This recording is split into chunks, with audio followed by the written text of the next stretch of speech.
Nawala ng kuryente at isinara sa mga motorista ang ilang bahagi ng kalsada nang matumba ang 3 poste dahil sa 14-wheeler na sumabit sa kable.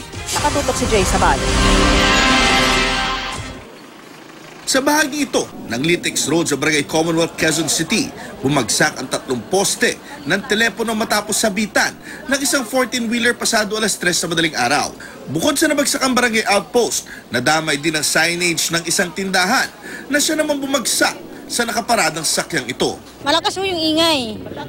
Akala ho namin yung tindahan ng tinamaan eh.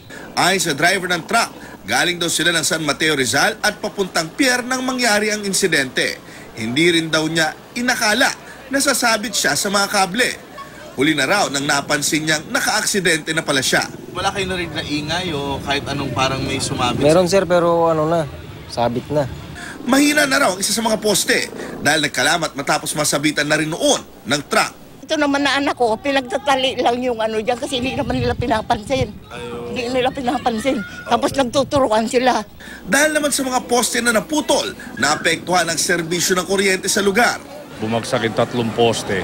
Bali, nadama yung linya namin. Baka merong nag-twisted na alambre, kaya sa ngayon nakatrip yung sirkito, walang kuryente ngayon dito. Dahil naman sa insidente ay sinara ang kanto ng Litex at IBP sa mga motorista. Bandang alas 5:30 na ng umaga, nagkakuryente muli sa lugar. Jay Sabale, nakatutok, 24 oras.